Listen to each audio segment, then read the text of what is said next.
AQSh Eronning yadroviy obyektlariga o'zining eng qimmat bombardimonchi samolyotlari bilan hujum qildi va urushga qo'shildi. Eron yadro obyektlaridagi uranni boshqa joyga ko'chirilganini bildirib, Isroilga raketalar otishni boshladi. Assalomu alaykum. AQSh Isroil Eron urushidagi voqealar rivoji bilan tanishtiramiz.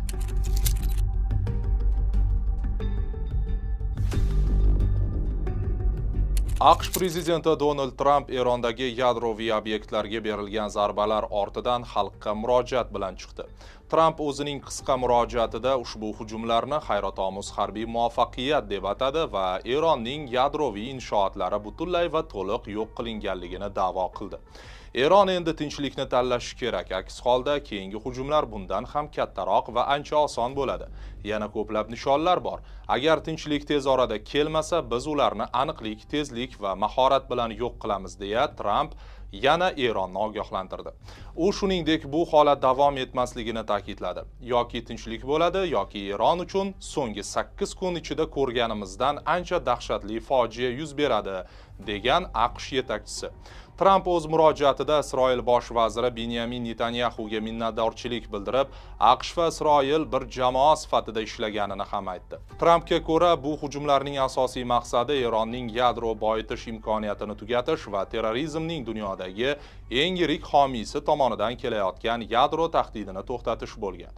Jonli efirdagi murojaatidan so'ng Trump o'zining ijtimoiy tarmog'ida Eronni yana ogohlantirdi. Eron tomonidan AQShga qarshi har qanday javob harakati bugun kechasi guvohi bo'lgan harakatlardan ham ancha kuchli kuch bilan qarshilanadi.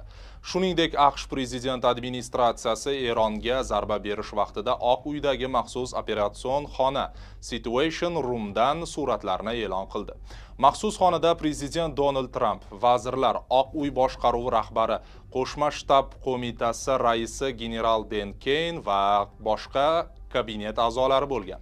Ushbu xona Oq uydagi maxfiy va xavfsizlik darajasi yuqori bo'lgan operatsion markaz bo'lib, prezident va uning harbiy hamda razvedka maslahatchilari muhim milliy xavfsizlik masalalari, ayniqsa harbiy operatsiyalar vaqtida real vaqtda axborot olishi, muhokama yuritishi va qarorlar qabul qilishi uchun mo'ljallangan joydir. 2011-yilda o'tkazilgan Osama bin Ladenni yo'q qilish maxfiy operatsiyasi ham ayni shu xonadan Barack Obama tomonidan boshqarilgan.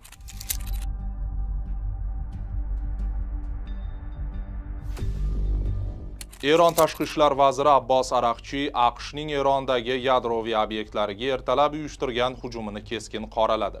Bugungi tongda yuz bergan voqealar qabul qilib bo'lmaydigan darajadir. AQSh bizning tinch maqsaddagi yadroviy obyektlarimizga hujum qildi. BMT nizomi, xalqaro huquq va yadro qurollarini tarqatmaslik to'g'risidagi shartnomani qo'pol ravishda buzdi. Xavfsizlik kengashining doimiy a'zosi bo'lishiga qaramay xalqaro huquqni tahqir qildi, deydi Araqchi. Eron bosh diplomatiga ko'ra, AQShning bu hujumi uzoq muddatli va qaytarib bo'lmaydigan oqibatlarga olib keladi. Eron BMT nizomi bilan kafolatlangan o'zini himoya qilish huquqi doirasida barcha choralarni ko'rish huquqini o'zida saqlab qoladi, dedi u.